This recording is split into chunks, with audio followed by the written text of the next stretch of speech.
స్తోత్రం స్తోత్రం స్తోత్రం స్తోత్రం. మహాపరిశుద్ధుడు మహోన్నతుడు మహిమ కలిగిన దేవా, ఇతని వాసిన మా ప్రియ పరలోకపు తండ్రి, మీకు వందనాలు స్తుతులు స్తోత్రాలు ప్రభువా. అయా, మరింతవరకు కొద్ది నిమిషాలు పాటలు పాడి మీ నామాన్ని మహింపరుచున్నాం. నీ వాక్యము ప్రశస్తమైనది, నీ వాక్యము నమ్మదగినది, నీ వాక్యము కోరదగినది ప్రభువా. అయా, మరి ఈ సమయంలో నీ వాక్య పాద సన్నిధికి వచ్చాం. నీ వాక్యము ద్వారా నాతోనూ, అయా ప్రార్థనాపూర్వకంగా తమ హృదయాలను సిద్ధపరచుకుంటున్న బిడ్డలతోనూ, అలాగే యూట్యూబ్ ద్వారా వీక్షిస్తున్న వారితోనూ మీరు మాట్లాడండి. నీ వాక్యమును బట్టి మా అడుగులు స్థిరపరచండి. యేసే నామములో ప్రార్థించి అడిగి వేడుకొంచున్నాము తండ్రి, ఆమేన్. అందరికీ వందనాలు. ప్రభు నామములో దేవుని ఘనమైన నామానికి మహిమ కలుగునుగాక. గతంలో ఒక చిన్న వాక్య భాగాన్ని మనం ధ్యానం చేశాం. బుద్ధి అంటే ఏమిటి, బుద్ధిమంతుడు ఏం చేస్తాడు, మరి వాక్య భాగాన్ని మనం ధ్యానించాం. ఒకసారి జ్ఞాపకం చేస్తాను. బుద్ధి అంటే తెలివి, ఆలోచన, వైఖరి, వివేకము, గ్రహింపు. ఆయా సందర్భాల్లో ఆయా మాటలు మాట్లాడడం అనేది జరుగుద్ది. వ్యర్థమైన మాటలు మాట్లాడుతున్నాడు అనుకోండి, బుద్ధి లేని మాటలు మాట్లాడుకో. సరైన వస్త్రధారణ లేదనుకోండి, ఆ బుద్ధిహీనమైన వస్త్రధారణ ఏంటి అని అంటారు. అలా ఓ సందర్భాన్ని బట్టి ఒక్కొక్క మాట. పిచ్చి పనులు చేస్తాడు అనుకోండి, ఏంటో తెలివి తక్కువ పనులు, బుద్ధి లేని పనులు అంటాం. బుద్ధి అంటే ఆలోచన, తెలివి, వివేకము, ఆయా పర్యాయ పదాలు వస్తాయి. బుద్ధిమంతుడు ఏం చేస్తాడంటే, బుద్ధిమంతుడు బండ మీద మొట్టమొదటి మాట మారు మనసు పొందుతాడు, రెండవదిగా బండ మీద ఇల్లు కట్టుకుంటాడు, మూడవదిగా ఆకాశమందు జ్యోతులను పోలి ఉంటాడు. ఈ విషయాలను గతంలో మనం ధ్యానం చేశాం. మరి బుద్ధిని గురించిన విషయాలు కొన్ని ఉన్నాయి. చాలామంది పరిశుద్ధ గ్రంథంలో దేవుని యొక్క వాక్యాన్ని ఈ విధంగా సేవకుడు బోధిస్తున్నప్పుడు చాలామంది ఆసక్తి కలిగి రాసుకుంటున్నారు, యూట్యూబ్లో కూడా విని రాసుకుంటున్నారు. కాబట్టి అలాంటి ఆసక్తి కలిగినటువంటి వారికి బుద్ధిని గురించిన అంటే బుద్ధి గురించిన విషయాలు రెఫరెన్స్లతో సహా ఓ 10 విషయాలు చెప్తాను. ఆసక్తి కలిగిన వారు రాసుకోండి. ఒకటి, బుద్ధి. బుద్ధి అనే మాట గురించి బైబిల్లో ఎక్కడుందంటే లోకాసు శుభవార్త 15వ అధ్యాయం చదవద్దండి, రాసుకోండి. ఈ రాసుకునే మాటలే. 15వ అధ్యాయం ఆల్రెడీ చెప్పేశాను కదా వారు. 15వ అధ్యాయం 17 నుంచి 19 వచనాలు. బుద్ధి గలవాడు అనే మాట గురించి అక్కడ ఉంటుంది. రెండో మాట రాసుకోండి, కృతజ్ఞత బుద్ధి. కృతజ్ఞత బుద్ధి. ఈ మాట యెషయా గ్రంథం 57వ అధ్యాయం 19వ వచనంలో ఉంటుంది. కృతజ్ఞత బుద్ధి. దేవుడు మనకు మేలు చేసినప్పుడు తిరిగి మనం దేవునికి స్తుతులు చెల్లించడం, స్తుతియాగము చెల్లించడం, కృతజ్ఞత చూపించడం, దాన్ని కృతజ్ఞత బుద్ధి అంటారు. 3, స్వస్థ బుద్ధి. స్వస్థ బుద్ధి. స్వస్థత అంటే ఆరోగ్యానికి సంబంధించింది. రెఫరెన్స్ తీతుకు రాసిన పత్రిక 2:13. అంటే మన బుద్ధికి ఆరోగ్యం ఉండాలి. బుద్ధి బుధవారం దాకా ఉంటే బూర్లు ఉండి పెడతాను అనేవాళ్ళు కదా, అది ఈరోజు ఉన్న బుద్ధి రేపు ఉండదు. అందుకనే ఈరోజున్న బుద్ధి ఎప్పటికీ ఉండాలి. అంటే స్వస్థ బుద్ధి కలిగి ఉండాలి. దీని గురించిన రెఫరెన్స్లు చాలా ఉన్నాయి, స్వస్థత బుద్ధి, కానీ అన్నీ చెప్పట్లేదు. 4 మాట రాసుకోండి. 1 బుద్ధి, 2 కృతజ్ఞతా బుద్ధి, 3 స్వస్థ బుద్ధి, 4 నిబ్బరమైన బుద్ధి. నిబ్బరమైన స్థిరమైన అని కూడా అనవచ్చు. నిబ్బరమైన అని రాసుకోండి, బైబిల్లో అదే మాట ఉంటుంది. 1 పేతురు అనగా పేతురు రాసిన మొదటి పత్రిక 5వ అధ్యాయం 8వ వచనం. నిబ్బరమైన బుద్ధి. తర్వాత 5వ మాట విపరీత బుద్ధి. విపరీత బుద్ధి. పుట్టిన తోడనే విపరీత బుద్ధి కలిగిన వారు ఏం చేస్తారంటే అబద్ధాలు ఆడతారంట. ఇక అడ్డు అదుపు ఉండదు అన్నమాట వాళ్ళకి. కీర్తన 58:3. కూర్చున్నా, నుంచున్నా, తుమ్మినా, దగ్గిన ప్రతి చిన్నదానికి, కాందానికి, ప్రతిదానికి అబద్ధం. దాన్నే విపరీత బుద్ధి అంటారు. అతి తెలివితే ఎట్లా ఉండదు చూడండి, అదనమాట. కీర్తన 58:3 విపరీత బుద్ధి. 6వ మాట కలహ బుద్ధి. కలహ బుద్ధి. ఫిలిప్పి పత్రిక 1:15. ఫిలిప్పి పత్రిక 1:15. కలహ బుద్ధి, కలహ భావంతో కొంతమంది సువార్త ప్రకటిస్తున్నారు. ఈ వచనంలో రాయబడిన మాట అది. 7వ మాట చంచల బుద్ధి. చంచల మనసాడించు కపట కేంద్రము. చంచల బుద్ధి, ఇది కూడా స్థిరత్వం లేదన్నమాట. యెషయా గ్రంథం 29:24. యెషయా గ్రంథం 29:24. చంచల బుద్ధి. దేవుడు కార్యం చేస్తేనంటండి ఈ చంచల బుద్ధి కలిగిన వాళ్ళు కూడా వివేకులు అవుతారంట. అది దేవుడు కార్యం చేస్తే. ఆయన కార్యం చేయకపోతే మన చంచల బుద్ధి ఎప్పటికీ పోదు. సహజంగా మనది చంచల బుద్ధి అన్నమాట. తర్వాత 8వ మాట స్వబుద్ధి. స్వబుద్ధి. సామెతల గ్రంథం 3:5. సామెతలు 3:5. అలాగే ఎహెజ్కేల్ గ్రంథం 13:3లో కూడా ఉంటుంది స్వబుద్ధి. ఎహెజ్కేల్ 13:3, సామెతలు 3:5. 9వ మాట తిరస్కార బుద్ధి. తిరస్కార బుద్ధి. సామెతల గ్రంథం 22:10. తిరస్కారం, ఇది ఇంకా వివరించనక్కర్లా. తిరస్కారం, ఇతరుల్ని తిరస్కరించటం, తిరస్కార బుద్ధి. 10వ మాట, ఆఖరి మాట నూతన బుద్ధి. పైన చెప్పబడిన 9 మాటలు చెప్పాను అనుకోండి, మంచి బుద్ధి తీసేస్తే మంచి చాలా ఉన్నాయి. తిరస్కార బుద్ధి, చంచల బుద్ధి, కలహ బుద్ధి, విపరీత బుద్ధి, ఇవి ఉంటే నూతన బుద్ధి కావాలి ఇప్పుడు మనకి. నూతన బుద్ధి. ఎహెజ్కేల్ గ్రంథం 18:31. ప్రభువుని మనం ఏమడగాలంటే, నేను తిరస్కార బుద్ధి కలిగిన వాడినయ్యా, స్వబుద్ధి కలిగిన వాడినయ్యా, చంచల బుద్ధి కలిగిన వాడినయ్యా, కలహ బుద్ధి కలిగిన వాడినయ్యా, నాకు నూతన బుద్ధి దయచే ప్రభువా అని ప్రార్థన చేయాలి. ఎహెజ్కేల్ గ్రంథం 18:31. 10 మాటలు చెప్పానండి. బుద్ధి, కృతజ్ఞతా బుద్ధి, స్వస్థ బుద్ధి, నిబ్బరమైన బుద్ధి, విపరీత బుద్ధి, కలహ బుద్ధి, చంచల బుద్ధి, స్వబుద్ధి, తిరస్కార బుద్ధి, నూతన బుద్ధి. 10 మాటలు చెప్పాను. సరే, ఇప్పుడు మన వాక్యంలోనికి వెళ్దాం. ఇప్పుడు మన వాక్య ధ్యానాంశం ఏంటంటే, బుద్ధిని గురించిన విషయాలు నేను చెప్పేశాను. ఇప్పుడు బుద్ధి లేనివాడు అంటే, బుద్ధి లేకపోవడం అంటే ఏంటి? బుద్ధిహీనత. బుద్ధి లేనివాడన్నా ఒకటే, బుద్ధిహీనత అన్నా ఒకటే. రక్తహీనత అంటే అతనికి ఏం లేదు, రక్తం లేదు. బుద్ధిహీనత అంటే అతనికి ఏం లేదు, బుద్ధి లేదు. బుద్ధిహీనత, ఇప్పుడు బుద్ధి అంటే ఏంటో చెప్పాను, బుద్ధిహీనత అంటే ఏంటో కూడా నేర్చుకుందాం. బుద్ధిహీనులు ఏం చేస్తారో కూడా చెప్తాను. బుద్ధిహీనత అంటే ఏంటో చూద్దాం. సామెతల గ్రంథం 28:26 రాసుకోండి, చదవండి. సామెతలు గ్రంథం 28:26. తన మనస్సును నమ్ముకున్నవాడు బుద్ధిహీనుడు. చాలండి. తన మనస్సును నమ్ముకున్నవాడు ఏంటండి? బుద్ధిహీనుడు. ఎవడండి బుద్ధిహీనుడు అంటే? ఎవడు తన మనస్సును నమ్ముకుంటాడో, ఎవడు తన ఆలోచన మీద ఆధారపడతాడో, ఎవడు తన స్వచ్ఛత్వం మీద ఆధారపడతాడో వాడే బుద్ధిహీనుడు. ఇదే సందర్భంలో మనం చదవాల్సిన విషయం ఏంటంటే, సామెతల గ్రంథం 3:5. తన మనస్సు పైన ఆధారపడ్డాన్నే స్వబుద్ధి అంటారు. ఆల్రెడీ మీకు రిఫరెన్స్ ఇచ్చాను. సామెతలు 3:5 చదవండి. సామెతలు 3:5. నీ స్వబుద్ధిని ఆధారం చేసుకొనక నీ పూర్ణ హృదయముతో యెహోవా యందు నమ్మకముంచుము. 28:26 ఏం చదువుకున్నాం? తన మనసును నమ్ముకున్నవాడు బుద్ధిహీనుడు. అంటే తన స్వబుద్ధి, తన సొంత తెలివితేటలు, తన సొంత నిర్ణయాలు, తన సొంత ఆలోచన, తన సొంత వివేకం. నా సొంత ఆలోచనలే కలిగించెను నష్టము, నీకు కలిగిన ఆలోచనయే నాకు లాభమాయను. అంతే కదా. కాబట్టి గమనిద్దాం. స్వబుద్ధి, తన మనస్సు మీద ఆధారపడినటువంటి వాడు నష్టపోతాడు. దేవుని మీద మనం ఆధారపడాలి. ఎక్కడ ఏమనుంది? నీ పూర్ణ హృదయంతో యెహోవా యందు నమ్మకం ఉంచు. నీ మనసు మీద నువ్వు నమ్మకం పెట్టుకోవద్దు, నీ మీద నువ్వు నమ్మకం పెట్టుకోవద్దు, నీ మీద నువ్వు ఆధారపడద్దు. అంటే కాన్ఫిడెన్స్ ఉండొద్దండి. కాన్ఫిడెన్స్ ఉండాలి. ఏముండకూడదు?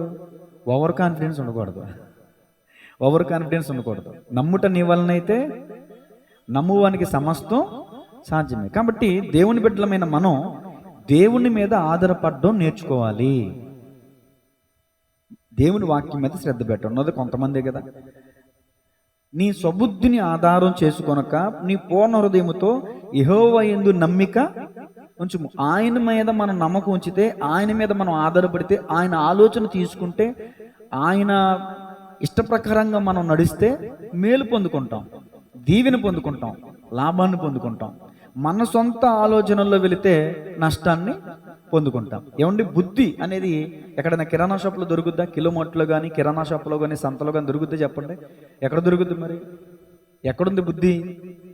అసలు బుద్ధి అనేది ఎక్కడుంది? కొలసి 2:3 చదువుకోండి. ఎక్కడుంది? బుద్ధి జ్ఞానముల సర్వసంపదలు ఆయన యందే గుప్తమై ఉన్నాయి. ఏమండి, తెలివితేటలు లేకపోతే ఎలా అనేది మీరే. మళ్ళీ మీ తెలివితేటల మీద ఆధారపడద్దు అనేది మీరే అని అనుకోవచ్చు. నేను అంటాను, మనకు కూడా దేవుడు తెలివితేటలు ఇచ్చాడు. వాటిని దేవుని మీద ఆధారపడి అవి దేవుని చిత్తమో కాదు అని మన ముందుకి వెళ్ళాలి. దేవునికి వాక్యం ఏం చెప్తుందంటే, పేతురు రాసిన పత్రికలు ఉంటుంది, పైనుండి దిగి వచ్చిన జ్ఞానం. పేతురు పత్రికలు ఉంటుంది మాట, పైనుండి దిగి వచ్చిన జ్ఞానం మృదువైనదంట. ఏమండి, మంచిదంటే పైనుండి వచ్చిన జ్ఞానం. ఇంకా మరికొన్ని కూడా ఉన్నాయి. ఏంటవి? దెయ్యముల వంటి జ్ఞానం. అంటే 2 రకాలు ఉన్నాయి లేదు ఇక్కడ. ప్రకృతి సంబంధమైన జ్ఞానం కూడా ఉంది. కాబట్టి మనం ప్రకృతి సంబంధమైన జ్ఞానం కాదు, దెయ్యముల వంటి జ్ఞానము కాదు, మన సొంత జ్ఞానం కాదు. ఏ జ్ఞానం కలిగి ఉండాలండి? పైనుండి దిగి వచ్చిన, అది పైనుండి దిగి వచ్చిన జ్ఞానం ఎవరు? యేసుక్రీస్తే. పైనుంచి దిగి వచ్చింది ఎవరు? యేసుక్రీస్తే. ఆయన జ్ఞానమై ఉన్నాడు. ఆయన జ్ఞానము చేత ఆకాశ విశాలమును ఏర్పాటు చేశాడు. ఆయన తనకున్న జ్ఞానము చేత ఈ భూమి ఆకాశాలను సర్వసృష్టిని కలగజేశాడు. జ్ఞానము ఏమిటి అని ఆలోచన చేస్తే, యేసుక్రీస్తు ప్రభులు వారే సర్వజ్ఞాని, మహాజ్ఞాని. ఎన్నో రెఫరెన్స్లు ఉన్నాయి తీయాలంటే, కోకొలలు ఉంటాయి. ఆయనే సర్వమై ఉన్నాడు. ఆయన మహాజ్ఞాని, మహోన్నతుడు, మహాదేవుడు, ఉన్నతుడు, అద్వితీయుడు. దేవునికి మహిమ కలుగునుగా. కాబట్టి మన మెదడు ఏపాటిది, మన ఆలోచన ఏపాటిది, మన తెలివితేటలు ఏపాటివి చెప్పండి. ఏనుగు ముందు ఎలక పిల్ల ఎలా ఉంటుందో, దేవుని ఆలోచన ముందు మన ఆలోచన. నీ ఆలోచనలు అతి గంభీరములు, అవి నా ఊహకు అందనివి. ఆయన ఆలోచనలు గంభీరమైనవి. దేవుడు మన పట్ల కలిగి ఉన్న ఆలోచన మంచిది, కానీ మనం కలిగి ఉన్న ఆలోచన చెడ్డది. అందుకని మన బుద్ధి చాలదు. మన జీవిత ప్రయాణంలో మన బుద్ధి మనకి చాలదు. దేవుని యొద్ద నుంచి మనం జ్ఞానమును, బుద్ధిని సంపాదించుకోవాలి. సామెతల గ్రంథాలు అవే ఉంటాయి కదా, జ్ఞానము సంపాదించుకునము, బుద్ధిని సంపాదించుకునము, జ్ఞానము నిన్ను కాపాడును, నీకు కావలి కానీ ఎన్నో విషయాలు. సామెతల నిండా ఏ విషయాలు? బుద్ధి జ్ఞానం, బుద్ధి జ్ఞానం, బుద్ధి జ్ఞానం. కాబట్టి బుద్ధిహీనత అంటే ఏంటంటే, తన మనస్సు పైన ఆధారపడేవాడు బుద్ధిహీనుడు. తన స్వబుద్ధిని ఆధారం చేసుకునేవాడు బుద్ధిహీనుడు. బుద్ధిహీనత అంటే ఏంటో చెప్పాను. ఇంకొక మాట కూడా చెప్తాను చూడండి. కొన్ని సందర్భాలను బట్టి కూడా మనం నేర్చుకోవచ్చు. ప్రసంగి గ్రంథం 5:3. బుద్ధిహీనత అంటే ఏంటి? ఎవరు బుద్ధిహీనులు? బుద్ధిహీనత అంటే తన మనసు మీద ఆధారపడేవాడు, స్వబుద్ధిని ఆధారం చేసుకునేవాడు, అది బుద్ధిహీనత. బుద్ధిహీనుడు ఏం చేస్తాడో చూడండి.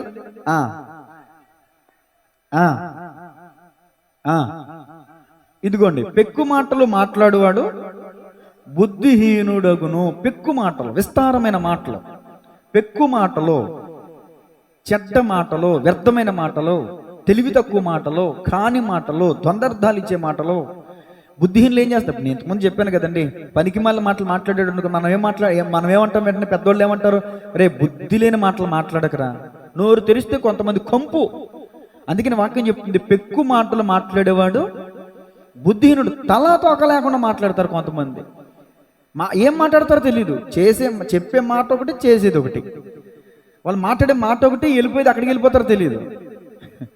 కాబట్టి దేవునికి వాక్యం చెప్తుంది, పెక్కు మాటలు మాట్లాడేవాడు బుద్ధిహీనుడు. తర్వాత చూడండి, ప్రసంగి గ్రంథం 7:9.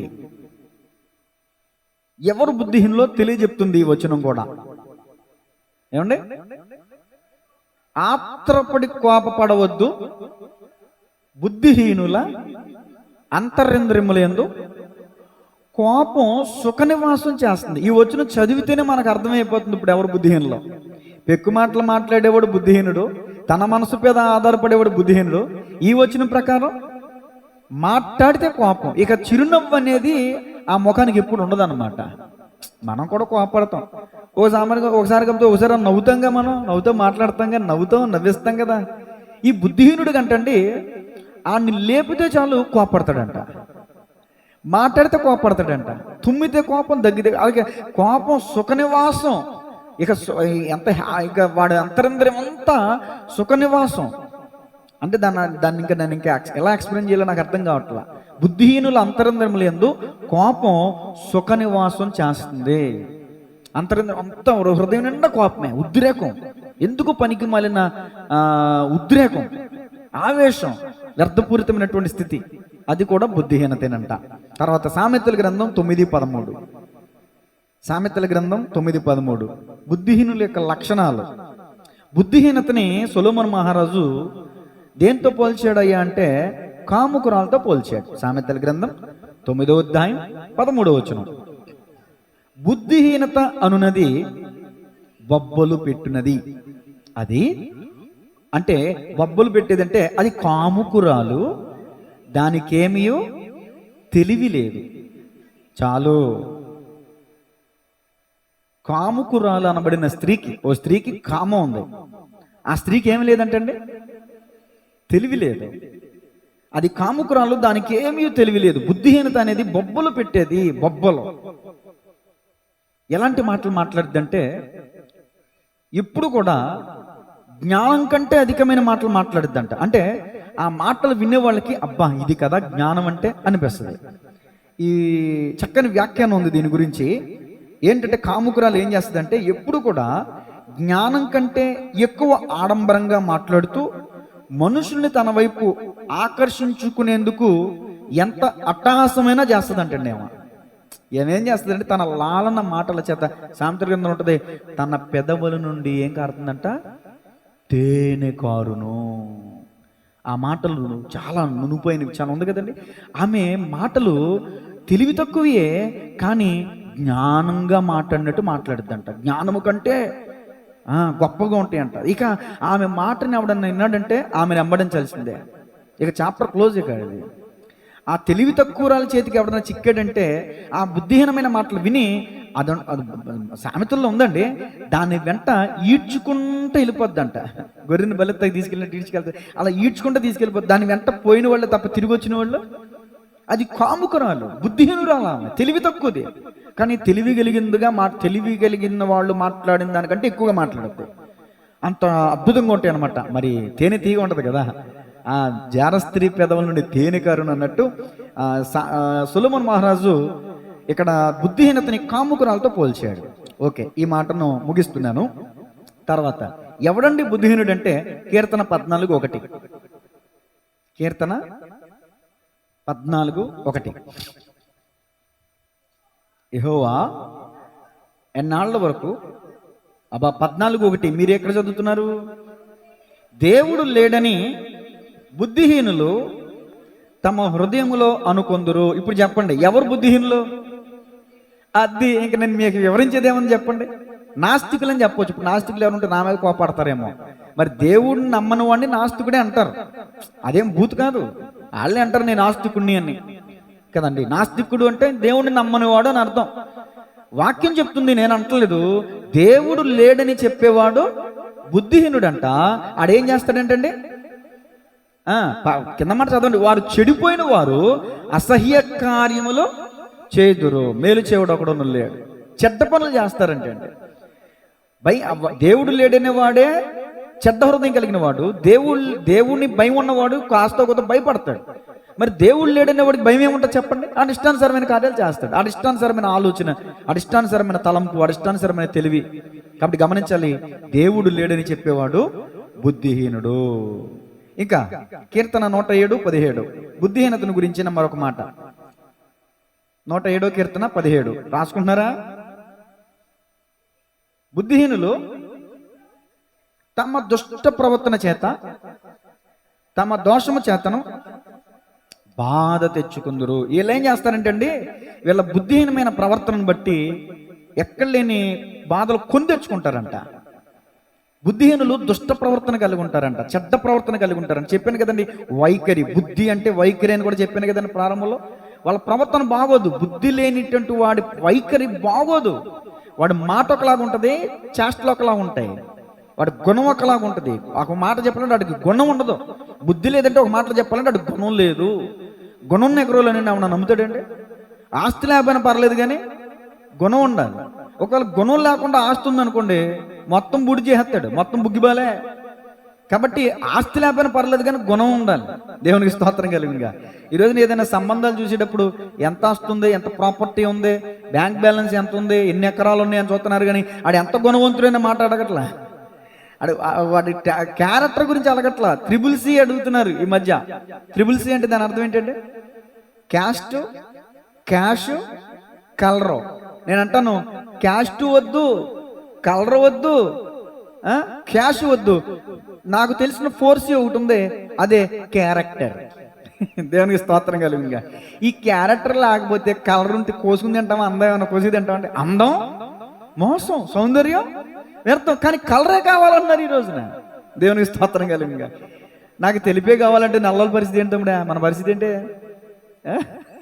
అందరూ తెల్లోళ్ళనే పెళ్లి చేసుకుంటే నల్లోళ్ళ పరిస్థితి ఏంటి? ఇంక నల్లోళ్ళు పెళ్లి చేసుకోవాలా? మరి అది శాపము ఏంటో తెలియదు. కానీ చాలా చోట్ల మా ఇంట్లో కూడా తెల్లోళ్ళకి నల్లోళ్ళు దొరుకుతారు, నల్లోళ్ళకి తెల్లోళ్ళు దొరుకుతారు. దేవునికి స్తోత్రం కలిగినగా. అబ్బాయి తెల్లగొన్నాడు అనుకో నల్ల పిల్లని చేసుకుంటారు చూడండి, అమ్మాయి తెల్లగొంది అనుకో నల్లోడు చేసుకుంటారు చూడండి. దేవునికి స్తోత్రం. కాబట్టి వాక్యం చెప్తుంది, దేవుడు లేడనే వాడు బుద్ధిహీనుడు. బుద్ధిహీనుడు తన దుష్ట ప్రవర్తన వల్ల బాధలు తెచ్చుకుంటాడు. ఎలాంటి బాధలు తెలుసా? ఎన్ని దెబ్బలు చూసా చూడండి. సామెతలు 10:13 చూడండి. సామెతలు 10:13. సామెతల గ్రంథం 10వ అధ్యాయం. వివేకుని పెదవుల యందు జ్ఞానము కనబడును. అదిగో బుద్ధి అంటే వివేకం అని చెప్పాను కదా. వివేకం లేనుడు అంటే బుద్ధిహీనుడే. బుద్ధిహీనుని వీపునికి ఏంటంటే బెత్తమే తగును. సామెతల గ్రంథం 10:13. ఏంటంటే బుద్ధిహీనుని వీపుకి ఏంటంటే బెత్తములు. ఎవడో పట్టు కొట్టాడు, ఎందుకు కొడతాడు? బుద్ధి లేని మాటలు మాట్లాడితే ఎవడైనా కొడతాడు. మరి బుద్ధి లేని పనులు చెప్తే ఎవరైనా కొడతారు. బుద్ధిహీనునికి వీపునికి అంట బెత్తమే తగును. వాడికి దెబ్బలే కరెక్టో. కానీ ఎన్ని దెబ్బలు కొట్టినా ఆడి బతుకు మారదు. చూడండి దీని గురించి సామెతలు 17:10 చూడండి. సామెతల గ్రంథం 17:10. బుద్ధిహీనునికి 100 దెబ్బలు నాటునంత కంటే బుద్ధిమంతునికి అబ్బా ఓ గద్దింపు మాట లోతుగా. అంటే ఓ బుద్ధిహీనుడు ఉన్నాడండి, 100 దెబ్బలు కొట్టాం, ఆడికి ఏం అర్థం కాదు, ఆడు మారడు అంతే. ఎలకతో ఒక ఏడాది ఉతికినా నలుగు నలిపేనంట. బుద్ధిహీనునికి ఆడిని 100 దెబ్బలు కొట్టినా వాళ్ళు మార్పు అనేది కనబడదంట. బుద్ధిమంతుడికి ఒక్క మాట చెప్తే ఇంత లోతుగా నాటుకుంటుందంట. జ్ఞానము గలవాడు విని వివేక పాండిత్యాన్ని అభివృద్ధి చేసుకుంటాడంట. అందుకనే అంటారు పెద్దవాళ్ళు, మంచి మనిషికి ఒక మాట, మంచి గొడ్డుకొక దెబ్బ. అబ్బా తెలుసా? దేవునికి స్తోత్రం కలుగును గాక. మంచి మనిషికో మాట, మంచి గొడ్డుకో దెబ్బ. మంచి గొడ్డు అనుకో ఒక దెబ్బ కొట్టగానే పక్క వెళ్ళిపోద్ది. బుద్ధి లేనిదైతే దున్నపోతు మీద వాన కూర్చున్నట్టే ఎన్ని దెబ్బలు కొట్టినా పరధ్యానం ఇంతే. ఏమే ఆరును కొడతాం, ఇక కదలదు. మనం బండి స్టాండ్ వేసుకుని దాన్ని పక్కకు తోలుకోవాలి. బుద్ధి లేని గాడిదలు కొన్ని ఉంటాయి. అంటే పశువులను అంటలేదు కానీ మనుషుల్లో కూడా గాడిద పరధ్యానం కలిగి ఉంటుంది అంటే ఇక అదో మాయాలోకంలో ఉంటుంది, అదో ప్రపంచంలో ఉంటుంది. మనుషులు కూడా కొంతమంది అలాగే ఉంటున్నారు. ఎన్ని తిట్టినా, ఎన్ని కొట్టినా, ఎన్నిసార్లు చెప్పినా కుక్కతోక సరవదంట. అందుకనే బుద్ధిహీనుడిని 100 దెబ్బలు కొట్టు, ఆడికి బుద్ధి రాదు. బుద్ధిమంతుడికి ఒక మాట చెప్పు, ఆడి అన్నే సరి చేసుకుంటాడు. అవునా? నిజమే కదా, నిజమే కదా. బుద్ధి లేనివాడైతే ఎంతమంది చెప్పినా ఉండవు. బుద్ధిమంతుడైతే ఒకరు చెప్పినా మాట చాలా లోతుగా తీసుకుంటాడంట. ఎందుకంటే సామెతల గ్రంథం 17:6-7. సామెతల గ్రంథం 18వ అధ్యాయం 6-7 వచనాలు. బుద్ధిహీనుని పెదవులు కలహమునకు సిద్ధముగా ఉన్నవి, దెబ్బలు కావాలని వాడు ఏం చేస్తాడంట? ఆడికి దెబ్బలు కావాలంట, రొట్టె కాదు. ఆడికి దెబ్బలు కావాలని కేకలేస్తాడంట. బుద్ధిహీనుని నోరు వానికి నాశనము తెచ్చును, వాని పెదవులు వాని ప్రాణమునికి ఏం తెచ్చినంట? ఉర్రి తెచ్చును. ఒక మాట ఉంటుంది కీర్తనలో, వారు కూలుటకు వారి నాలుకే కారణం. వారు కూలుటికి ఏంటంటే వారి నాలుకే కారణం. అంటే చాలా మంది ఈరోజు చచ్చిపోవడానికి గల కారణం ఏంటంటే వాళ్ళ మాటలే. చాలా మంది ఈరోజు బాధలు పడడానికి గల కారణం ఏంటంటే వాళ్ళ నోటి మాటలే. ఈరోజు చాలా మంది చచ్చిపోతున్నారంటే కారణం వాళ్ళ నోటి మాటలే. కాబట్టి గమనించాలి దేవుని ప్రియ సంగమా, ఈరోజు మనం బుద్ధిహీనత కలిగి ఉన్నామా? ఒకసారి మనల్ని మనం పరిశీలన చేసుకుందాం. బుద్ధిహీనుడు తండ్రికి ఏమి చేస్తాడు, తల్లికి ఏం చేస్తాడు చూడండి. బుద్ధిహీనత అంటే ఏంటో చెప్తున్నాను, బుద్ధిహీనుల పనులేంటో చెప్తున్నాను. తండ్రికి ఏం చేస్తాడు బుద్ధిహీనుడు? సామెతల గ్రంథం 17:21. ఇక్కడ తెలిసిపోద్ది మనం బుద్ధిమంతులమో బుద్ధిహీనులమో. బుద్ధిహీనుని కనిన వానికి వ్యసనము కలుగును, అంటే శోకము కలుగును. ఏంటంటే బుద్ధిహీనుని కనిన వానికి ఏం కలుగుద్దంట? కోట శ్రీనివాసరావు గారు ఈ మధ్యన ఆయన కూడా చనిపోయారు. ఆయనకి 2 కొడుకుల్లో ఒక కొడుకు చనిపోయినప్పుడు ఇంటర్వ్యూలో మీ అబ్బాయిని బట్టి మీరు ఏం చెప్పాలనుకుంటున్నారు అన్నప్పుడు ఆయన ఏమన్నాడంటే, పిల్లల ముందు తల్లిదండ్రులు వెళ్ళిపోవాలి కానీ తల్లిదండ్రుల ముందు పిల్లలు వెళ్ళకూడదు. ఇదిగో నా బాధ ఎలాంటి బాధ అంటే వర్ణనాతీతం. తండ్రి శోకం పుత్రశోకం ఎలా ఉంటుందంటే, క్షమించాలి, పుత్రశోకం అనేది ఎలా ఉంటుందంటే, తండ్రి చితి కాలేంత వరకు పుత్రశోకం అనేది పోదంట. నెల కాదు, 2 ఏళ్ళు కాదు, 2 సంవత్సరాలు, 10 సంవత్సరాలు కాదు, 25-30 సంవత్సరాలైనా ఆ పుత్రశోకం, ఆ కన్నబిడ్డ చచ్చిపోయాడు చూడండి, ఆ శోకం, ఆ బాధ మర్చిపోలేదు. ఆ రోజు ఎలా ఉంటుందో 25 సంవత్సరాలు కూడా అలాగే ఉంటుందంట పుత్రశోకం అనేది.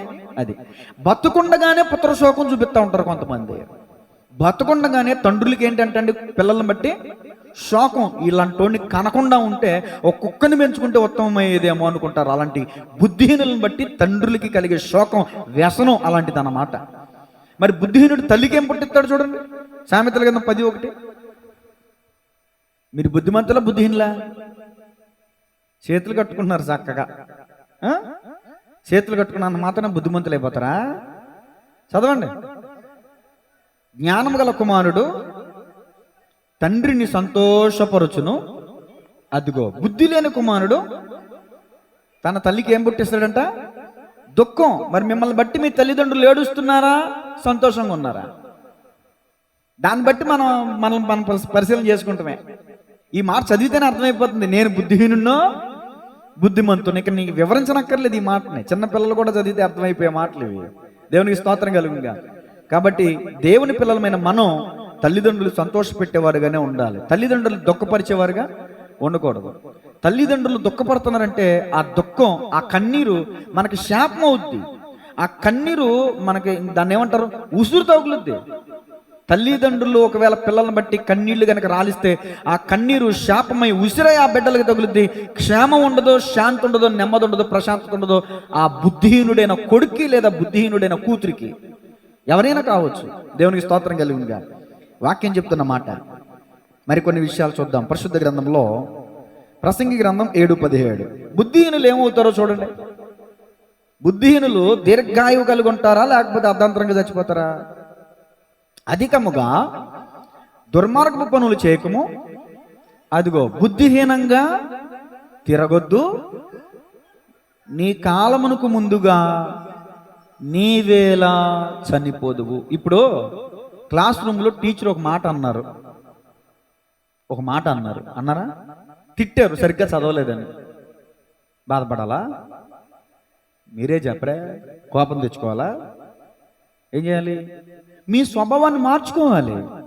మేడం ఎందుకు తిట్టింది అలాగా? స్వభావం మార్చుకోవాలి. 6వ తరగతో 7వ తరగతో చదివే పాప అండి, చిన్న పాప, స్కూల్లో టీచర్ తిట్టిందని రైల్వే పట్టాల మీదకి తలెట్టిందంట. ఈ 2 రోజుల కిందట.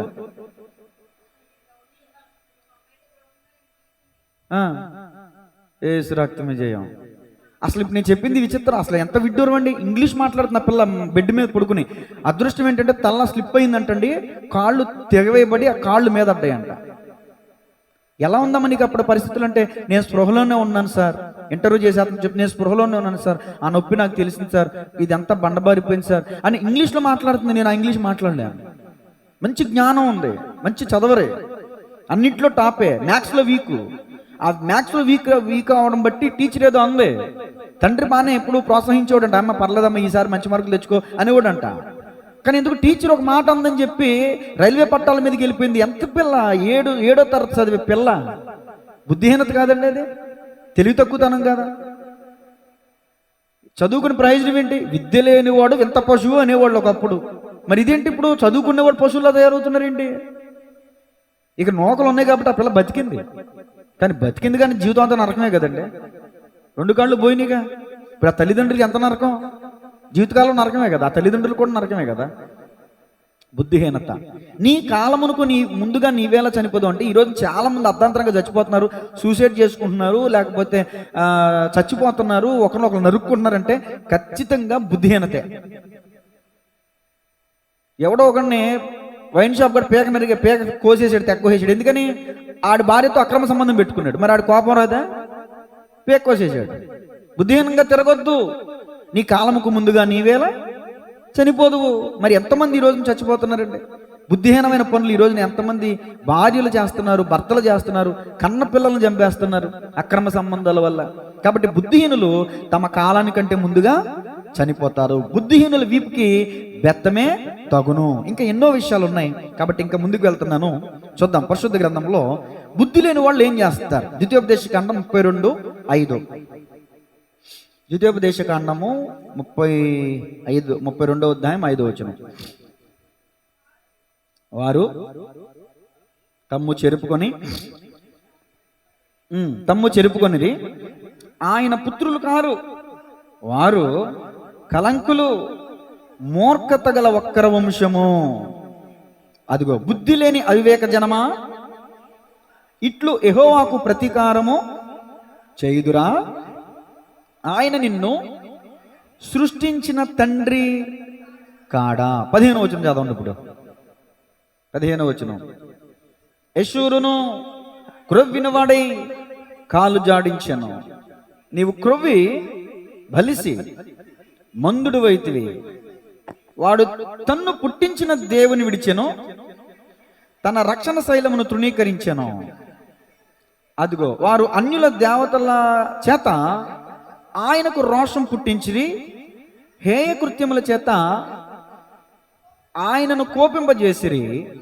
వారు దేవత్వము లేని దయ్యములకు తామెరుగని క్రొత్తగా పుట్టిన తమ పితరులు భయపడని దేవతలకు బలి అర్పించిరి. నిన్ను పుట్టించిన ఆశ్రయదుర్గమును విసర్జించితివి, నిన్ను కనిన దేవుని మరచితివి. ఇది బుద్ధిహీనత అంటారా కాదంటారా? అంతే కదండి. కన్న తల్లిదండ్రుల్ని గాలికి వదిలేసే వాళ్ళు ఉన్నారు ఈ రోజున. రెక్కలు వచ్చాక ఎగిరిపోయి, అది కన్న తల్లిదండ్రులు ఎలా వదిలేస్తున్నారో నేను అంటాను. నిన్ను కనిన సృష్టికర్త, నిన్ను పుట్టించిన దేవుణ్ణి మరచి వ్యర్థమైనటువంటి వాటి తట్టు తిరిగేవారు, తమ పితరులు ఎరగని వాటి తట్టు తిరిగేవారు, కొత్తగా పుట్టిన వాటి తట్టు తిరిగేవారు బుద్ధిహీనులు అంటండి. దేవుని యొక్క వాక్యం చెప్తుంది యెషయా గ్రంథంలో, పురాతన కాలం నుండి జరిగినది మొదలుకొని ఇప్పటి వరకు నేటి వరకు చెప్పగలిగిన వాడెవడు? నేను చెప్తా, భూత భవిష్యత్ వర్తకాలంలో జరిగింది నేను చెప్పినట్టుగా ఎవడన్నా చెప్పగలడా? దేవుడు సవాల్ చేస్తున్నాడు యెషయా గ్రంథంలో. కానీ వీళ్ళు బుద్ధిహీనులు అంటే వారు, చెప్పాను కదండి, ఇంక నేను వాటిని పదే ఉచ్చరించకూడదు, మంచిది కూడా కాదు. వాటి తట్టు తిరిగేటటువంటి వాళ్ళందరూ కూడా బుద్ధిహీనులే అని వాక్యం చెప్తుంది. నిగ్రహం లేనిది విగ్రహం అంటే. మనం కూడా ఈ రోజున చాలా వాటి తట్టు తిరుగుతున్నాం. ఫోన్ ఒక విగ్రహం. మనం దేవుని కంటే దేనికి సమయాన్ని ఎక్కువ ఇస్తున్నామో అదే మనకి ఒక విగ్రహం. అంతే కదండి. నిజంగా ఏదో ఒక విగ్రహం తీసుకొచ్చి దానికి నువ్వు పూజ చేస్తే అది విగ్రహారాధన అని నేను చెప్పను, కానీ అది వేరే వాళ్ళ విషయం. కానీ నేను దాని గురించి చెప్పట్లేదు. కానీ బైబిల్ వాక్యాన్ని పక్కన పెట్టేసి 24 గంటలు ఫోన్ చూస్తా కూర్చున్నావంటే అదే నీకు ఒక. ఇప్పుడు నువ్వు దేవుణ్ణి విసర్జించి ఏం చేసావు? దాన్ని పూజిస్తున్నావు. తెల్లారు లేచిన మొదలుకొని రాత్రి పడుకునేంత వరకు ఇదే నీకు దేవుడు, ఫోనే నీకు దేవుడు అయిపోయింది. దేవునికి స్తోత్రం కలుగునుగా. నేను చెప్పేది అది. కాబట్టి బుద్ధి లేనటువంటి వారు అలా వ్యర్థమైన వాటి తట్టు తిరుగుతారు. చూడండి సామెతల గ్రంథం 11:12. సామెతల గ్రంథం 11:12. టైం అవుతుంది. సామెతల గ్రంథం 11:12.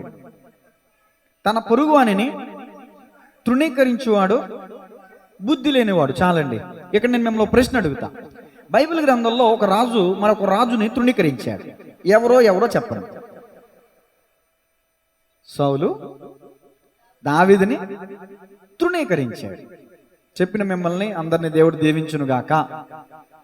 సౌలు అభిషక్తుడు, మరి దావీదు అభిషక్తుడు కాదా? అభిషక్తుడు కదా.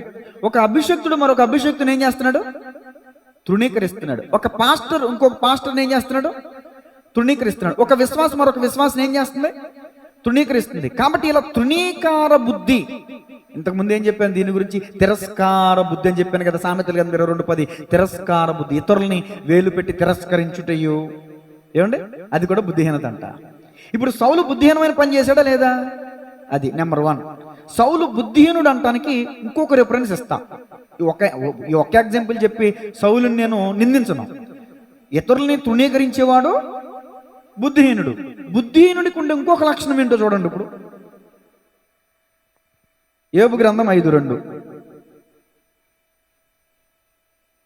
యోబు గ్రంథం 5వ అధ్యాయం.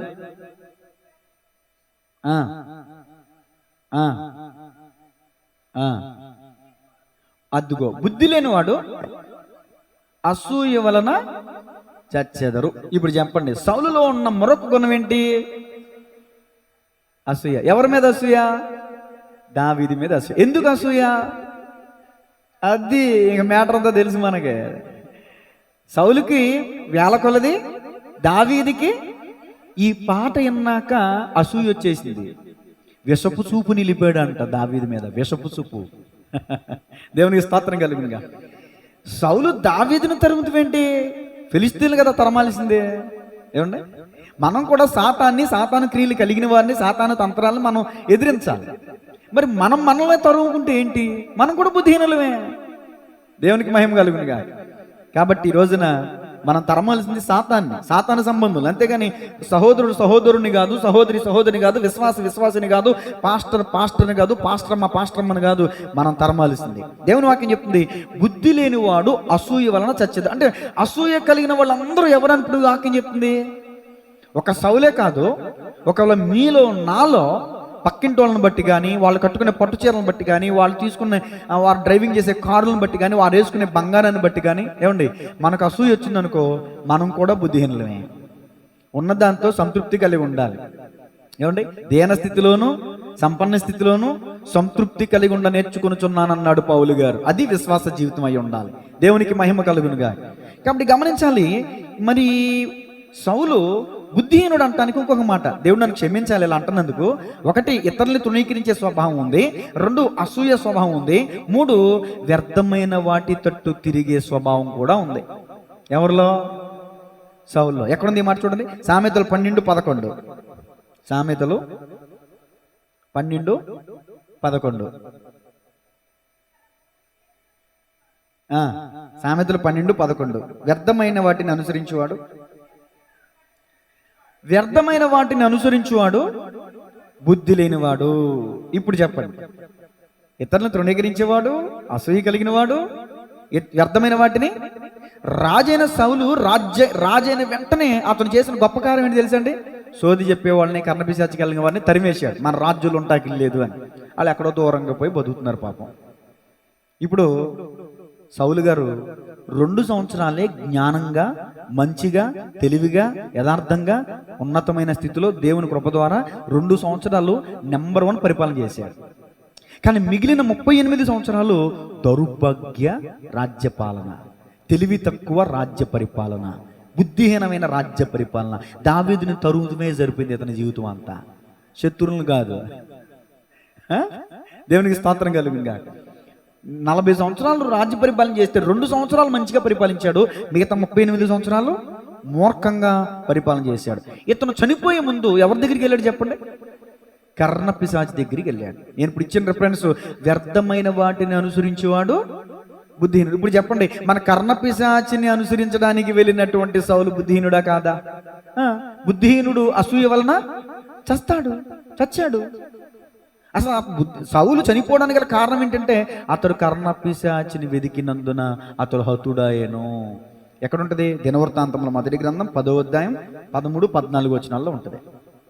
చదవక్కర్లేదు కానీ మొదటి దినవృత్తాంతములు 10, 13, 14లో సౌలు వారిని అనుసరించినందున ఏమంటే వాళ్ళ దగ్గరికి వెళ్ళి విచారించాడు, కానీ తెల్లారితే చనిపోయాడు. నేను అంటాను, దెయ్యాల దగ్గర విచారణ చేయడానికి వెళ్తావు, భవిష్యత్తు తెలుసుకుంటావేమో, కానీ భవిష్యత్తు నువ్వు మార్చలేవు. దేవునికి స్తోత్రం కలిగినగా. భవిష్యత్తును మార్చగలిగిన వాడు ఎవరు? దేవుడే. హిజ్కియా మరణకరమైన రోగం, తెల్లారితే చచ్చిపోతాడు. కానీ హిజ్కియా ఎక్కడికి వెళ్ళాడు? దేవుని మందిరంలోకి వెళ్ళాడు. దేవుని గోడ తట్టు తిరిగి దేవునికి ప్రార్థన బతికాడా లేదా? 15 సంవత్సరాలు బతికాడు. మరి సౌలు ఎక్కడికి వెళ్ళాడు?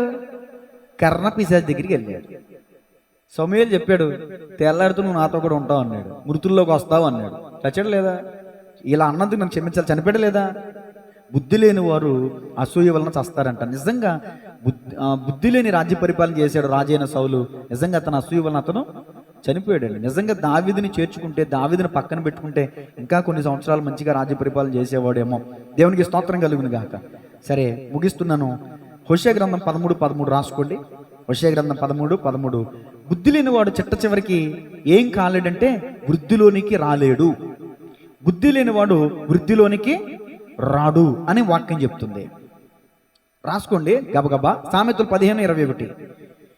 బుద్ధి లేనివాడు సామెతల గ్రంథం 15:21.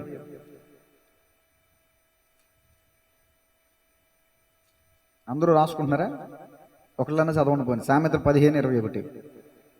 బుద్ధి లేని వానికి మూఢత సంతోషకరము, వివేకము గలవాడు చక్కగా ప్రవర్తించును. బుద్ధి లేని వాడికి మూర్ఖత్వం, వాడు మూర్ఖత్వమే వాడికి సంతోషం అంటండి. తర్వాత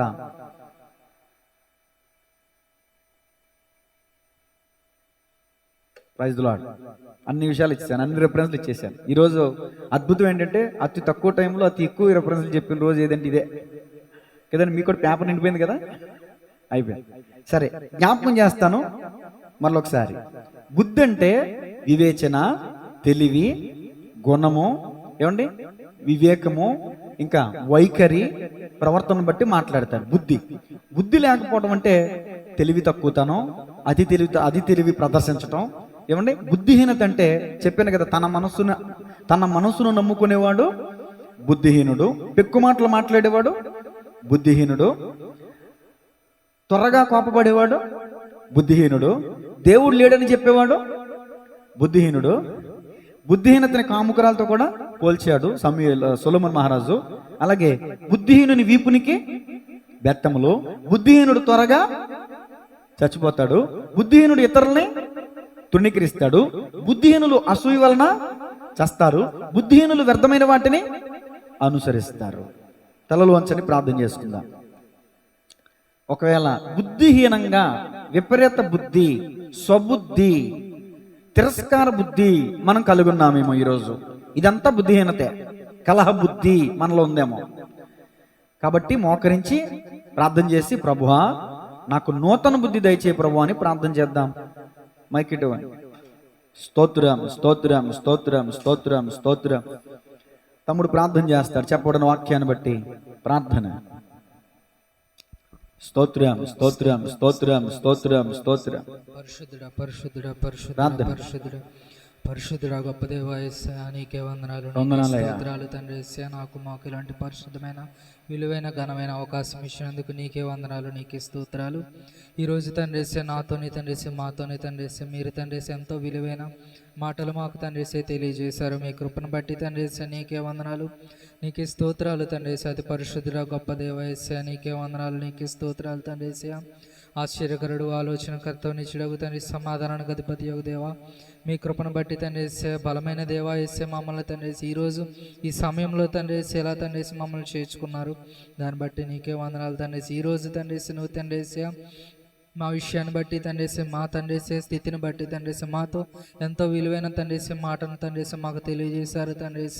మేము తండ్రి ఏ స్థితిలో ఉన్నామో తండ్రి బుద్ధి కలిగిన వారుగా తండ్రి లేదా తండ్రి బుద్ధి లేని వారుగా తండ్రి మేము ఉన్నామో తండ్రి మమ్మల్ని మాకు తండ్రి పరిచయం చేసే విధంగా తండ్రి మీరు మాతో తండ్రి మాట్లాడేందుకు నీకే వందనాలు, నీకే స్తోత్రాలు తండ్రి. నిజమే నిజమే తండ్రి. ఈరోజు తండ్రి బుద్ధి లేని వారుగా ఉంటే తండ్రి మేము ఎలా ఉంటున్నామో తండ్రి మాకు తెలుసు తండ్రి. మేము తండ్రి వేగంగా తండ్రి కోపడితే తండ్రి మాలో తండ్రి బుద్ధి అనేది తండ్రి లేకుండా ఉన్నాం తండ్రి. మేము తండ్రి ఎవరైనా ద్వేషించినా లేదంటే తండ్రి ఎలాంటి తండ్రి విలువైన మాటలు మాట్లాడినా మేము తండ్రి ఎలాంటి పరిస్థితుల్లో ఎలాంటి మాటల్లో తెలియకుండా పనికి మాలిన మాటలు మాట్లాడినా తండ్రి బుద్ధి లేని వారుగా ఈరోజు మేము ఉన్నాం తండ్రి. బుద్ధి లేని వాడు తండ్రి వేగంగా తండ్రి అతని కాలానికి ముందే తండ్రి మరణిస్తాడని చెబుతున్నావు తండ్రి. మేము తండ్రి బుద్ధి లేని వారుగానే తండ్రి ఈరోజు తండ్రి జీవిస్తున్నాము తండ్రి. మా జీవితంలో తండ్రి బుద్ధి కలిగిన వారుగా తండ్రి మేము జీవించాలి. మేము తండ్రి మా క్రియలోనే కాదు తండ్రి, మా చేపు చేతల్లోనే కాదు తండ్రి, మా చూపులోని మా మాటలోని తండ్రి మా వినికిడిలోని తండ్రి ప్రతిదీ బుద్ధి లేని పనులు తండ్రి ఎన్నో చేసాం తండ్రి. ప్రతిరోజు తండ్రి అనేకమని తండ్రి బుద్ధి లేని మాటలు తండ్రి మేము మాట్లాడుతూ ఉంటాం, బుద్ధి లేని మాటలు వింటూ ఉంటాం. మేము తండ్రి మీ కృపను బట్టి తండ్రి ఈరోజు ఈ సమయంలో మాతో తండ్రి ఎంతగానో తండ్రి మీరు మాట్లాడారు. ఈరోజు తండ్రి ఈ సమయంలో తండ్రి మాకు తండ్రి ఎంతగానో హెచ్చరించారు తండ్రి. మీ కృపను బట్టి తండ్రి మేము తండ్రి పనికిరాని వారి వలె కాక తండ్రి మీలో తండ్రి బుద్ధి కలిగిన వారి వలె, జ్ఞానము కలిగిన వారి వలె తండ్రి మేము తండ్రి ఉండాలి తండ్రి. బుద్ధిమంతుడు తండ్రి వాళ్ళ తల్లిదండ్రులకు తండ్రి క్షేమంగా తండ్రి సంతోషాన్ని తండ్రి ఇస్తాడు తండ్రి. బుద్ధి లేనివాడు తండ్రి వాళ్ళ తల్లిదండ్రులకు తండ్రి దుఃఖాన్ని మిగిలిస్తాడు తండ్రి. ఈరోజు నిజమే తండ్రి తల్లిదండ్రులు తండ్రి వాళ్ళ కుమారుల్ని కుమార్తెల్ని ఎంతో మంది కోల్పోయే తండ్రి తల్లిదండ్రులు ఎంతో మంది ఉన్నారు తండ్రి. వారు తండ్రి బుద్ధి లేని జీవితం తండ్రి జీవించి వారు తండ్రి ఈరోజు తండ్రి అనాథాశ్రమాలు తండ్రి అనేకమైనవి తండ్రి ఉన్నాయి. వాళ్ళు తండ్రి బుద్ధి లేని జీవితాలు జీవిస్తూ తండ్రి తల్లిదండ్రులు విడిచిపెట్టి ఎంతో మంది తండ్రి ఉన్నారు తండ్రి. మేము తండ్రి అలా కాదు తండ్రి, మేము తండ్రి నిన్ను విడిచిపెట్టకుండా తండ్రి నీ మాటలని తండ్రి, నీ చేతలని తండ్రి, నీ జీవితాన్ని తండ్రి ఆదర్శంగా తీసుకొని నీ వల్లే తండ్రి మేము జీవించుటకు తండ్రి మీ కృప మాకు దయచేయండి. ఈరోజు తండ్రి మీరు తండ్రి మాకు బుద్ధిని తండ్రి మీరు దయచేసే విధంగా మమ్మల్ని తండ్రి నూతనంగా తండ్రి మీ బుద్ధిలో తండ్రి మేము జన్మించాలి. మాలో తండ్రి ఒక నూతనమైన బుద్ధి జన్మించాలి తండ్రి. మేము తండ్రి బుద్ధి తెచ్చుకునే విధంగా తండ్రి మమ్మల్ని మార్చుకోండి తండ్రి. నిజమే తండ్రి ఒక టీచర్ తండ్రి ఒకటి తండ్రి స్టూడెంట్కి చెబితే తండ్రి బుద్ధి తెచ్చుకుంటే తండ్రి జ్ఞానం పొందుకుంటుంది.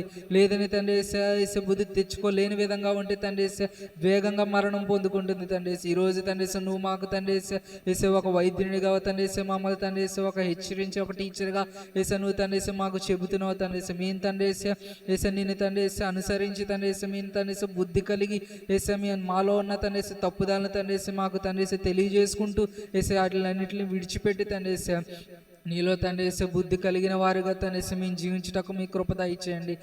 మాలో తండ్రి ఎన్నో తండ్రి అనేకమైనవి తండ్రి బుద్ధి లేని పనులు ఎన్నో తండ్రి ఆలోచనలు ఎన్నో ఉన్నాయి తండ్రి. నిజమే తండ్రి ఈరోజు ఈ సమయంలో తండ్రి మీరు తండ్రి మా హృదయాన్ని తండ్రి మాకు తండ్రి పరిచయం చేశారు.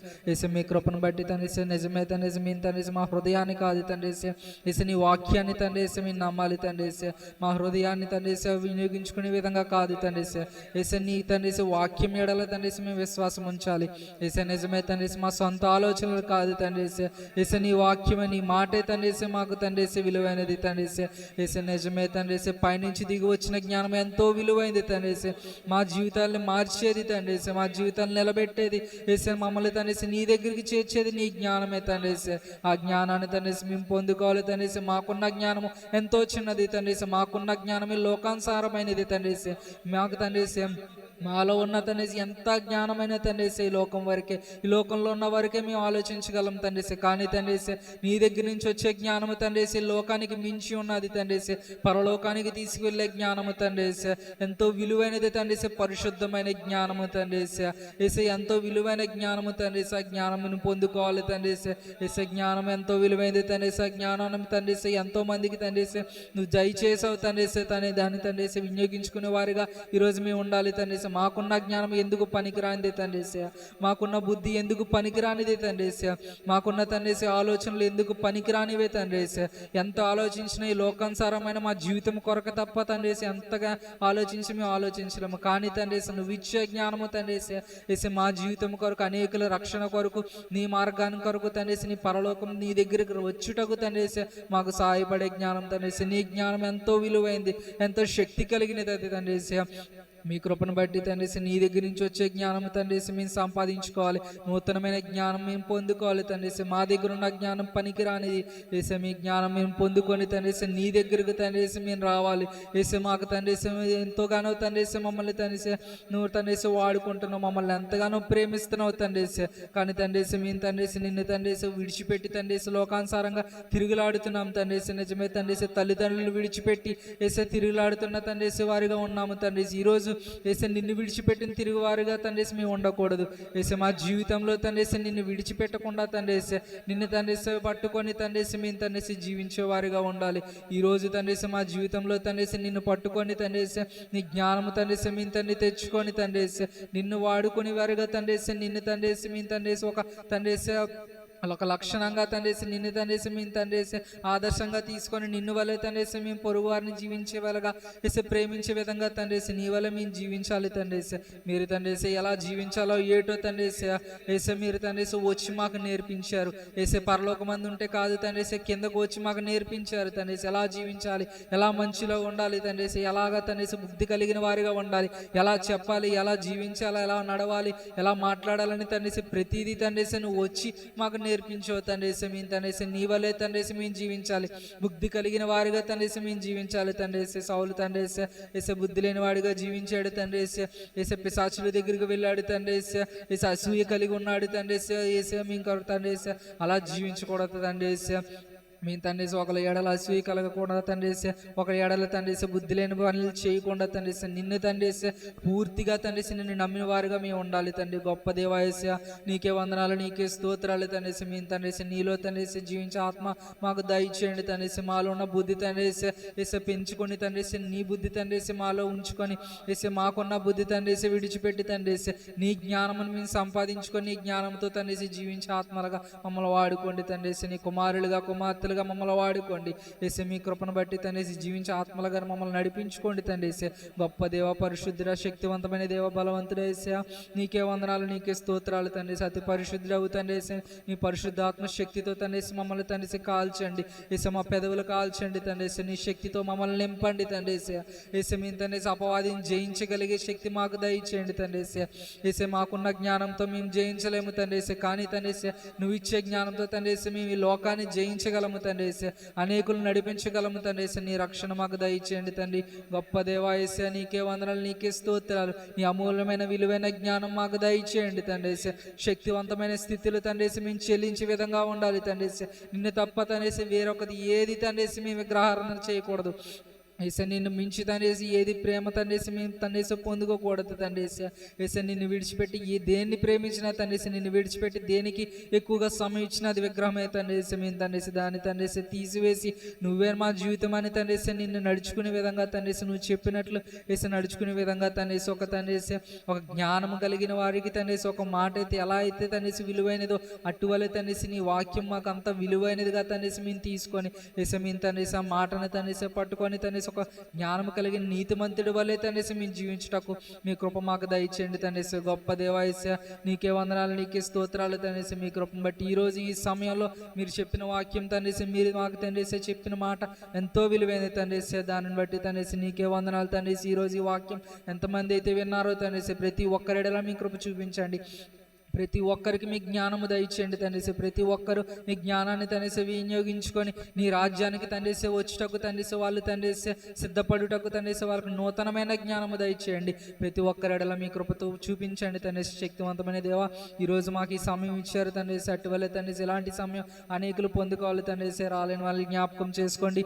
వచ్చిన వారికి తండ్రి జ్ఞానము దయచేసి, రాలేని వాళ్ళకి తండ్రి జ్ఞానము కొరకు వాళ్ళకి తండ్రి ఇంకా తండ్రి జ్ఞానము దయచేయండి. మీ కృపను బట్టి తండ్రి బుద్ధి బుద్ధి కలిగిన వారిగా తండ్రి మమ్మల్ని మార్చుకోండి తండ్రి.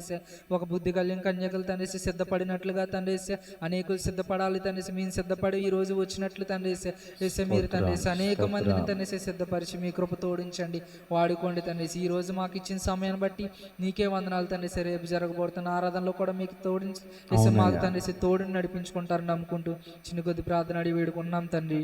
యేసే నామములో అడిగి వేడుకొంచున్నాము తండ్రి. పరిశుద్ధ ప్రేమగల తండ్రి, బుద్ధిహీనత అంటే ఏమిటో, బుద్ధిహీనుల యొక్క పనులు ఎలా ఉంటాయో, బుద్ధిహీనులు ఏ విధంగా మరణిస్తారో, బుద్ధిహీనులు ఏ విధంగా వృద్ధిలోనికి రారో, బుద్ధిహీనులు ఏ విధంగా ఇతరుల్ని తృణీకరిస్తారో, ఏ విధంగా వ్యర్థమైన వాటి తట్టు తిరుగుతారో, ఏ విధంగా తల్లిదండ్రులకు దుఃఖాన్ని పుట్టిస్తారో, ఈ సంగతులన్నింటినీ కూడా మీరు మా ముందు ఉంచారు.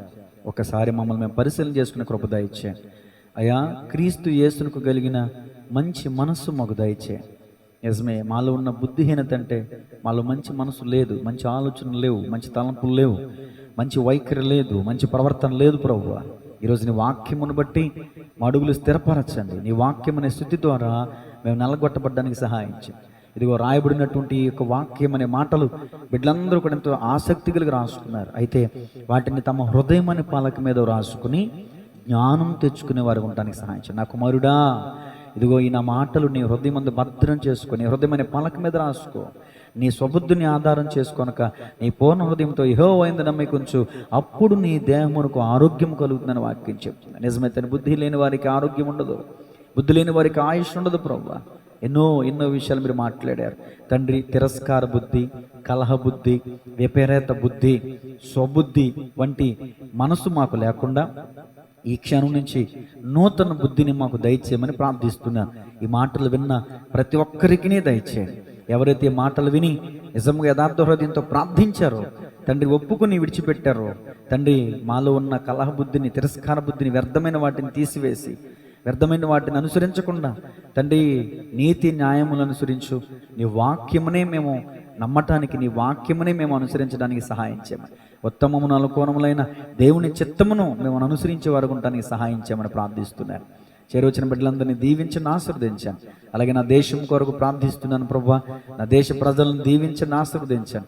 ఈ తుఫానుల వల్ల, వరదల వల్ల ఎంతోమందికి ప్రాణ నష్టం, ఎంతోమందికి ఆస్తి నష్టం, ఎంతోమందికి పంట నష్టం, చాలా మందికి చేతి పని లేక, జీవనోపాధి లేక, చేతిలో రూపాయి లేక, తినడానికి తిండి లేక, అయ్యా ఆకలితో ఎంతోమంది చనిపోతున్నారయ్యా. అనేక రోగాలతో అనేక మంది చనిపోతున్నారు. ఆయా నా దేశ ప్రజలందరినీ ఒక్కసారి జ్ఞాపకం చేసుకోండి. ఆయన భారతదేశాన్ని జ్ఞాపకం చేసుకోండి. భారతదేశంలో ఉన్న తండ్రి ప్రతి ఒక్కరిని పేరు పేరున నా ప్రియ సహోదరులు సహోదరులను జ్ఞాపకం చేసుకోండి, దీవించండి, ఆశీర్వదించండి. అయా నా దేశంలో లంచగొండితనం ఉండకూడదు ప్రభువా. అయా భారతదేశంలో తండ్రి మతోన్మాదం ఉండకూడదు తండ్రి, కులపిచ్చి ఉండకూడదు అయ్యా, మతపిచ్చి ఉండకూడదు తండ్రి, ఏ విధమైన వ్యతిరేక శక్తులు దాడి చేయకూడదు ప్రభువా. అందరి కూడా ఒకరి ఎడలు ఒకరు సమాధాన హృదయం కలిగి ఉండాలి ప్రభువా. అయా మరి మా దేశము అయా రక్షణ కొరకు బార్డర్లో పనిచేస్తున్న తండ్రి ఆర్మీ సైనికుల్ని జ్ఞాపకం చేసుకోండి, ఎయిర్ ఫోర్స్ జ్ఞాపకం చేసుకోండి అయా, ఇంకా నేవీ సైనికుల్ని జ్ఞాపకం చేసుకోండి అయా. వారు తమ తల్లిదండ్రుల్ని వారి జన్మస్థలాన్ని విడిచి అయా మరి ఎంతో భయంకరమైన కికారణ్య స్థలాల్లో మంచు, విపరీతమైన మంచు, భయంకరమైన పరిస్థితులు ప్రభువా, ఆకలి దప్పుకల చేత అయా ఎప్పుడు ఎలాంటి పరిస్థితులు ఎదురవుతాయో తెలియదు అయా. మరి సైనికులు నిజంగా ప్రాణాలు తెగించి అయా మరి ఎవరైతే పోరాటం చేస్తున్నారో ఆ బిడ్డలను జ్ఞాపకం చేసుకోండి, వారిని కనిన తల్లిదండ్రులను జ్ఞాపకం చేసుకుని వారి కుటుంబాలను దీవించండి, ఆశీర్వదించండి, కృపాక్షేమం దయచండి. హాస్పిటల్లో ఉన్న రోగులు, పేషెంట్లను జ్ఞాపకం చేసుకోండి అయా. రకరకాల వ్యాధుల చేత పీడింపబడుతున్న వారు ఉన్నారు అయా, క్యాన్సర్ చేత అయా మరి బ్లడ్ ఇన్ఫెక్షన్ చేత రకరకాల వ్యాధులు ప్రభా, డెంగ్యూ ఫీవర్ అని, మలేరియా అని ప్రభా, అనేకమైన వ్యాధుల చేత పీడింపబడుతున్న వారు ఉన్నారు ప్రభా అయా. ప్రతి ఒక్కరిని మీరు జ్ఞాపకం చేసుకోండి తండ్రి, ప్రతి ఒక్క రోగిని మీరు స్వస్థపరచండి అయా. కృపాక్షేమం దయచేయండి, సంపూర్ణమైన ఆరోగ్యము దయచేయండి ప్రభా అయా. దేశంలో వ్యభిచారము పాపము జరగకూడదు ప్రభా, దేశంలో దొంగలు అనేవారు ఉండకూడదు ప్రభా. ఏదో స్టువర్ట్ పురాన్ని సువార్తపురంగా మార్చాలని ఆ ప్రజలందరూ ఎంతో ప్రయాసపడుతున్నారు. నిజంగా నీ సువార్త వలన ఆ ప్రాంతంలో ఉన్న దొంగలందరూ కూడా మార్చబడ్డారు. అలాగే ప్రభా మా భారతదేశంలో ఉన్న ప్రతి ఒక్కరూ కూడా మార్చబడుదురుగాక సహాయం చేయండి. దొంగలు మారాలి, వ్యభిచారులు మారాలి, లంచగొండలు మారాలి తండ్రి సహాయం చేయండి ప్రభా. కృపా క్షేమం దయచేయండి. భారతదేశము క్రైస్తవ దేశముగా ప్రభా పరిగణించబడడానికి సహాయం చేయండి అయా. భారతదేశంలో తండ్రి శాంతి అనేది నెలకొల్పబడడానికి సహాయం చేయండి. నెమ్మది అనేది ప్రభ కలగడానికి సహాయం చేయండి అయ్యా. నోవాహు నిజంగా అనే మాటకి నెమ్మది అని అర్థం అంటే ప్రభు. నిజమే తండ్రి, అతను పుట్టినప్పుడు నెమ్మది కలిగిందండి ప్రభు. అలాగే తను మా దేశంలో క్రైస్తవులు చేస్తున్న ప్రార్థనలు, విజ్ఞాపనలు అయ్యా మీరు చెవికి ఆలకించి మా భారతదేశంలో నెమ్మదిని కలిగించమని ప్రార్థిస్తున్నాను ప్రభు. ఎంతో భయంకరమైన అరాచకాలు ప్రభు, అత్యాచారాలు, చిన్న పిల్లల మీద అత్యాచారాలు ప్రభు అయ్యా. అప్పుల బాధలతో కొంతమంది ఆత్మహత్యలు ప్రభు, రకరకాల దాడులు, రకరకాల పరిస్థితులు ప్రభు. ఇది మరి భూకంపాల ద్వారా, వరదల ద్వారా అయ్యా, మరి వర్షాల కారణంగా, తుఫాన్ల ప్రభావంగా అనేక మంది తండ్రి, అనేక మంది ప్రాణాలు కోల్పోతున్న వారు ఉన్నారు ప్రభు అయ్యా. మరి భయంకరమైన తండ్రి ఇది ప్రేమ అనే పేరుతో మోసపోతున్నటువంటి యవనస్తులు ఉన్నారు.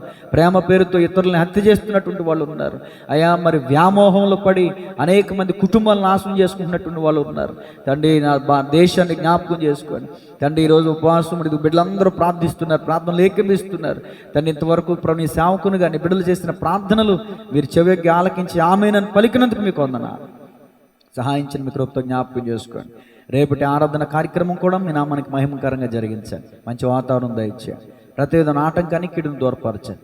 మరొకసారి ఈరోజు విత్తబడిన వాక్యం మా హృదయంలో విత్తబడి బుద్ధిహీనత నుంచి మేము విడిపించబడి బుద్ధి, జ్ఞానము, వివేకము కలిగిన వారుగా మేము నడుచుకోవడానికి సహాయం చేయమని యేసు అతి శ్రేష్టమైన నామములో మిక్కిలి నామముతో స్తుతించి ప్రార్థించి అడిగి వేడుకుంటున్నాము తండ్రి, ఆమె. సృష్టికర్త అయిన తండ్రి అయిన దేవుని ప్రేమ, రక్షణకర్త అయిన యేసుక్రీస్తు ప్రభువు వారి కృప, ఆదరణకర్త అయిన పరిశుద్ధాత్మనికైన ఉన్న సహవాసం కుడి వచ్చిన బిడ్డలకును, వాక్యాన్ని విని తమ హృదయాలను సరిచేసుకున్న వారికి, ప్రార్థించిన వారికి, ఏకీపించిన వారికి, యూట్యూబ్ ద్వారా వీక్షిస్తున్న వారికి, సకల కొట్టి పరిశుద్ధులకును రేపు జరగబోయే ఆరాధన కార్యక్రమానికి సదాకాలము తోడే ఉండి నడిపించి బలపరచి స్థిరపరచునుగాక. ఆమె.